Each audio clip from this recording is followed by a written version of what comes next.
Hey guys, welcome back. This is Joe with Doji Trading, and today we are going to go ahead and continue on our mini series on how to put an indicator from a chart onto a watch list so that your trading strategy can be optimized.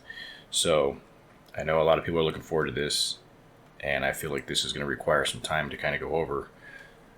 So bear with me as we venture in on this and hone in all the important details to ensure that you get out of this what you feel is most viable to your trading setup.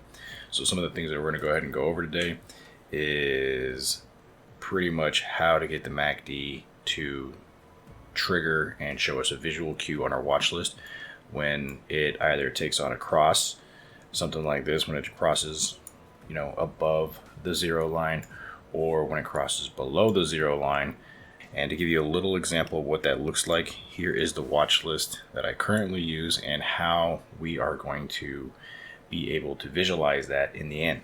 So right here, we can see that we have Bearish Acceleration, Bearish Deceleration, Bullish Acceleration, Bullish Deceleration, a crossover in the overbought section, and a crossover in the oversold. So all that means is that if I click on any of these, we should see just that. So we'll go ahead and use MS as an example. Click on that. I'm going to put this right over here, and as we can see, we had a cross take place within the last 3 days because that's where I set the parameters, and obviously you can change that to your liking, but that's completely up to you on how you choose to do so. So we're going to go ahead and look at CAT. Same thing, there was a cross within the last 3 days right over here. Let's go ahead and look at a bullish deceleration. Simply means that it's above the zero line, it's already crossed, and it's making a descent. Let's go and check on Disney, and that's exactly what's taking place. As you can see right here, just that already has a cross and it's already beginning to make its descent. Doesn't mean that it's going to fall off the charts. All it simply means is that it's just losing some steam. So everybody uses the MACD differently, so however you choose to do so, however you choose to employ it with your trading strategy, that's up to you completely. First things first, how do you want to get this started is by simply adding a custom script to your watch list. So first we need to have a watch list already up, and what we need to do is come right over here to the cog wheel, go ahead and click on that, click on customize, and what you're going to do is go ahead and type in custom right here in this corner, and what's going to do is bring up all your custom scripts. Go ahead and click on a blank one. Click on add items. It'll go ahead and transfer the custom script right over here. Go ahead and click OK. And what should happen is a pop-up should become visible that looks something like this. Now, what we're going to do is go ahead and delete whatever script I already have in there by clicking the delete button, coming over here to the ThinkorSwim editor, and click on that. Now this code is actually from ThinkorSwim. It is the MACD code that they have inside of it. If you want to go ahead and take a look at it, what we can do is simply add the MACD to your study. Click on the edit studies right here. Come on down to the MACD. Right click it. View source. And what we're actually going to do is only take up to the zero line. That's all we're actually going to grab. Okay. So we're just going to go ahead and grab this, except for the declare lower. So we're going to grab all this right here, copy it, cancel, come right back over here, right click on the column itself, edit formula, and now I'm going to go back to the same thing, come over here to the ThinkorSwim editor, and let's go ahead and paste it. So now we have the MACD script from ThinkorSwim, so we don't have to do all that ourselves. But what we do have to do is change the inputs to define DEF. So let's go ahead and do that now, just to save you guys some typing.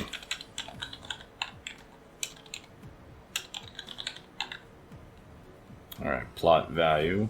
Yeah, we'll go ahead and keep that, and then we'll plot the average. We'll go ahead and keep that. Plot the difference. We can go ahead and do that, and we'll just go ahead and define the zero line, even though it's down here at the bottom.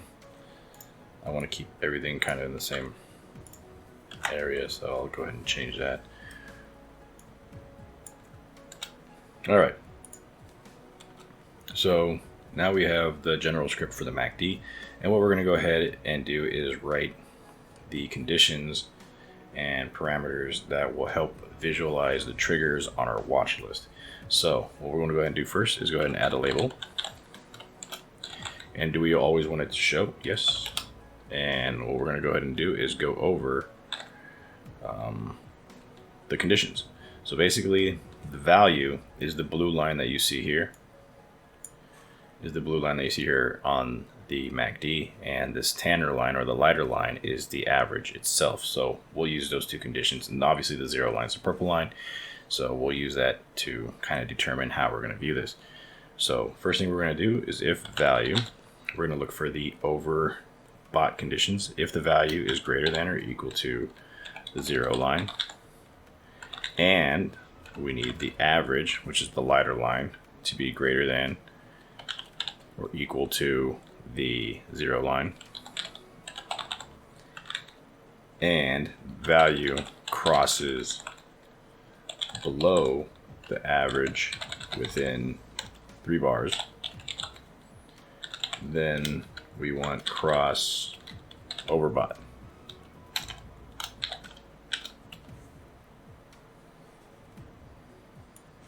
So I'm gonna go ahead and expand that so you can see a little bit better. So basically what I'm saying is the blue line over the 0 line? Yes. Is the lighter line above the 0 line? Yes. Did they cross over? Not at this point.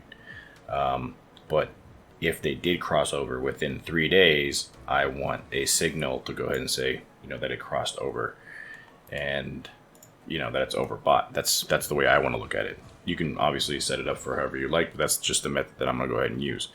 So let's go ahead and set the oversold conditions. So we want to see if the value is less than or equal to the 0 line, and the average is less than or equal to the 0 line, and the value crosses above the average within 3 bars, then we want to go ahead and see cross oversold. Okay, and then what we're going to go ahead and do is just close this out now, just so you can kind of get an idea. We're going to go ahead and type else, and then right here, just put a little dash, end it, and that ends the script. Okay, so let's just go ahead and take a look at that real fast. Hit apply, hit OK, and here we can see that it is clearly showing the oversold. And it doesn't look like there's any overboughts on this list, so we know that this is in fact working. This right here is obviously scanning for the MACD oversold conditions, so this is why it's actually showing up like this at the moment. We'll get into creating a scan here in a little bit.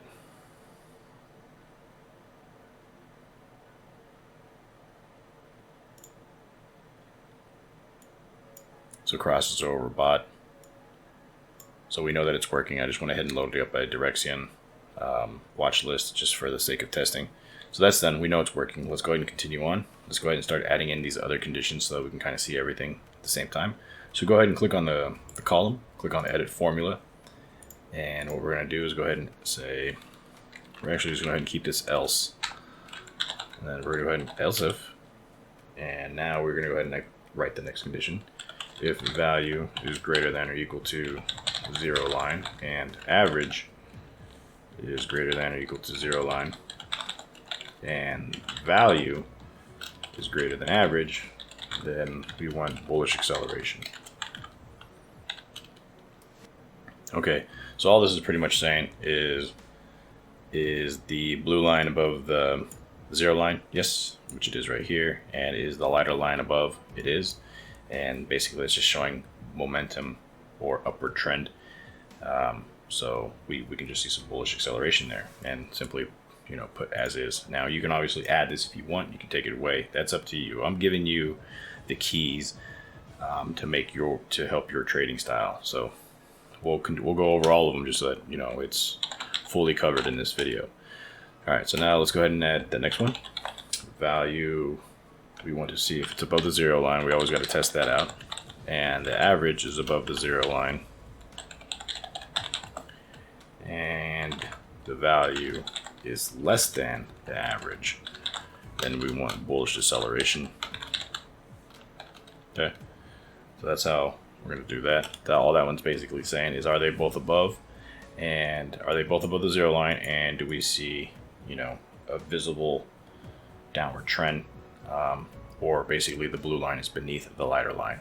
That's all that's basically implying. Now we're going to go ahead and go to the bearish.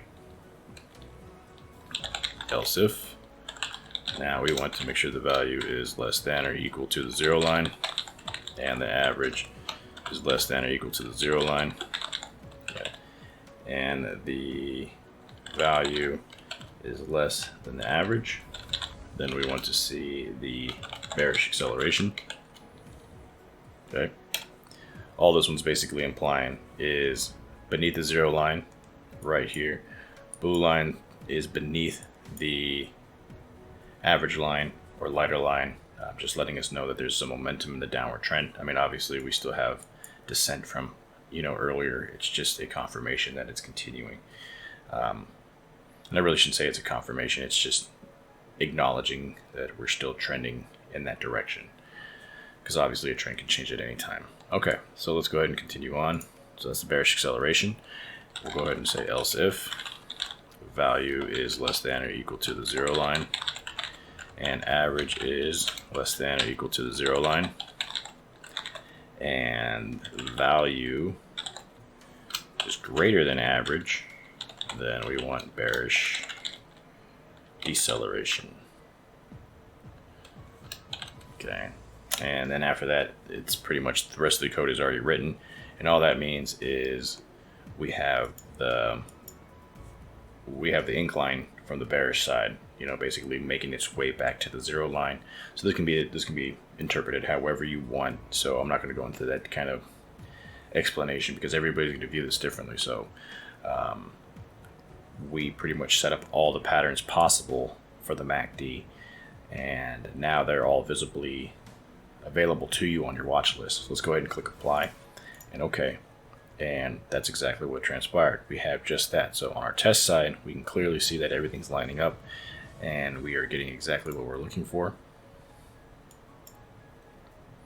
And everything seems to be working just fine. Yep, we got a bearish acceleration. That's what we're seeing here in the channel. Okay, everything's looking good. Now what we're going to go ahead and do is add some color to this. If you want to stop here and just, you know, if this is all you needed, fantastic. But if you want to add some color or change things up, let's go ahead and jump right into that. So we're going to come on down here, and the next thing we're going to do is actually assign a background color. Now, what's nice is that we already read the code, so we're not going to have to do much but change the colors. So let's just go ahead and grab everything from here and copy it. Come on down here, assign background color. All right, and then after that, go ahead and just paste. At the very bottom, just go ahead and add else, and then color dot current, and go ahead and close that out. That just pretty much wraps up the code to finish it off. But we're gonna have to add some colors because this obviously isn't gonna work. There's no colors that'll trigger here. So if it crosses the overbought, if it crosses on the overbought, what do you want it to show? For me, if it's overbought, then I'm probably looking to short, so I'll go ahead and color that dark red. And let's say it's oversold, what color do you want? That's pretty much that it's coming down here, looking for it to probably start to reverse its trend, so I'll probably think green.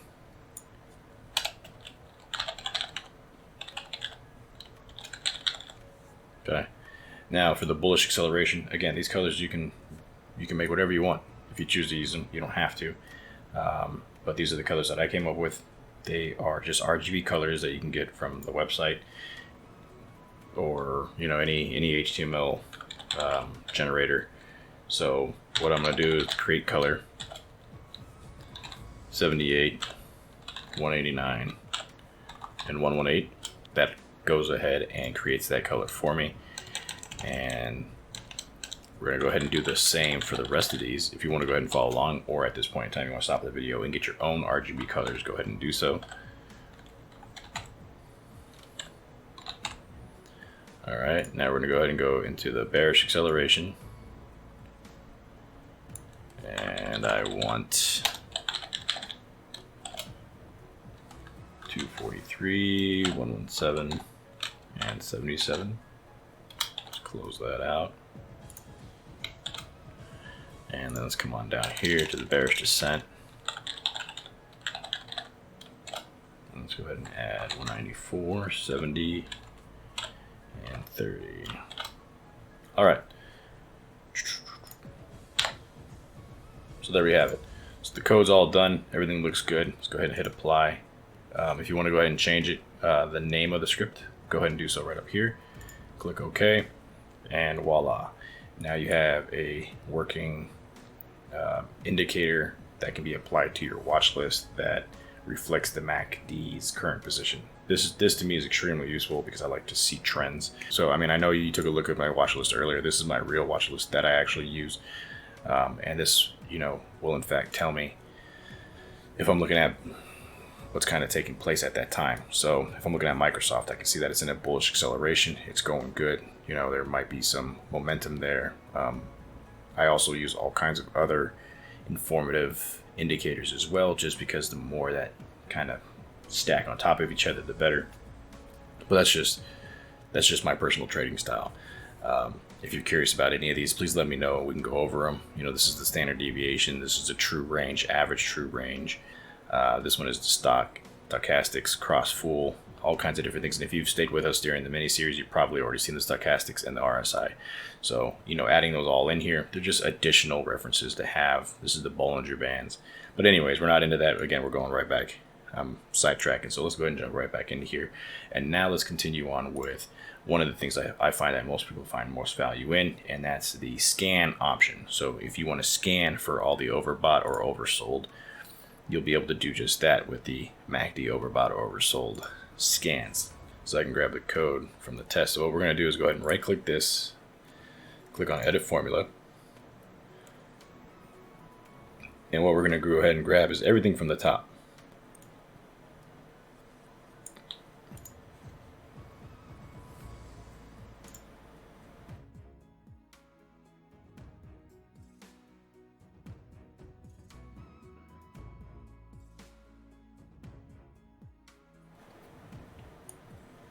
Okay, so we'll start with that one. We'll start with the overbought one. We'll come over here to the scan. Now, if you know, I don't know what you have in here, so what I'm going to do is just go ahead and reset this.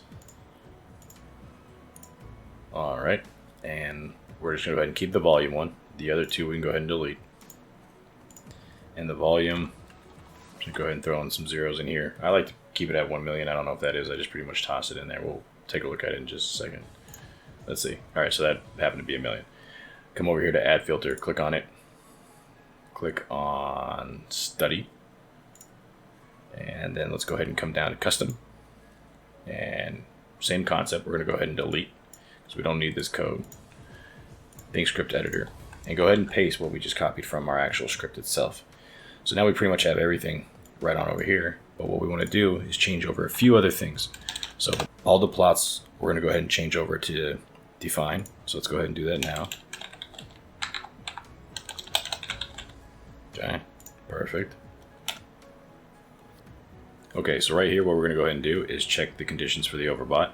So let's go ahead and do that by setting OB if value is greater than or equal to 0 line, same as last time, and average is greater than or equal to 0 line, and value crosses below average within 3 bars, then we want to, if it's true, we want it to you know, plot 1, else 0. Let's go ahead and finish that off. All right, so it looks good. And then after that, we just need to plot it. So plot x equals overbought. So basically, we just want to find out at this point in time, is it overbought? Go ahead and click OK. and scan. So basically at this point in time, anything that's overbought should pop up here on this list that meets this criteria. And in fact, it should be an exact replica of what we saw over here, and that's exactly what we have. So if you want to go ahead and save this list, or if you want to add any other criterias, let's say you want to add, a price to this, change the ask price and put, $5, $10, whatever it is that you're searching for. So go ahead and put 5, scan. So now we have a minimum of $5. You can change the maximum, whatever it is. You can set your conditions here that you like. And when you're done, right over here by this little flame icon, the sizzle index, go ahead and click on the show scan and go ahead and save it. You can go ahead and save it as whatever you like. And once that's been completed, you can come over to your watch list, or you can add a watch list by clicking this little plus icon down here. Click on watch list and it'll go ahead and add it for you. And once that's done, you're going to go ahead and click right in this region here and scroll down to personal and go ahead and load it. And once that's loaded, then you'll have something that reflects what I have here currently. It's dynamic, so it'll continuously change as stocks or underlyings meet those conditions, and they will populate here for you to help assist you during your trading day. So now that's the overbought. Let's go ahead and continue on with the oversold. So we'll go ahead and pop open this custom, come right back down here to the bottom where it says custom. And instead of overbought, we're going to go with oversold. So let's go ahead and change the OB to OS and change this one to OS, and voila, we're done. All right, yeah, I'm really bad at making jokes. So what we need to do is actually change these conditions, because obviously they're not the same as overbought. So is it less than or equal to the 0 line for the value? It's basically just changing everything around, and the value crosses above the average within 3 bars, then 1, else 0. Click OK. Okay. Go ahead and click scan. And now this is pretty much going to tell us if we have any of that magic as well. So we do. To go ahead and save it, come right back over here to the sizzle index. To the right of it, there's this little scan query menu. Click on it, save it, name it whatever you like. Go ahead and load it into your watch list. And there you go. You have a dynamic watch list that shows you all the crossovers for the MACD within 3 days. You can change that to your liking. Again, I'm not here to go into detail with that. I'm just here to give you the tools to prepare you for success for your trading journey. So I definitely hope that answered most of your questions on the MACD and how to implement it inside of ThinkorSwim. And if there's anything else that you find that you would like added to it, please let me know in the comments below. I really enjoyed this video. I hope you guys find a lot of value in it. And if you have any questions or comments, again, just let me know below or jump into the Discord. It's free. I don't believe in the charging thing. This is educational purposes only. And if you have anything you want to run by me, please go ahead and do so. I look forward to hearing from every one of you. And until next time, this is Joe with Doji Trading. Take care and trade safe.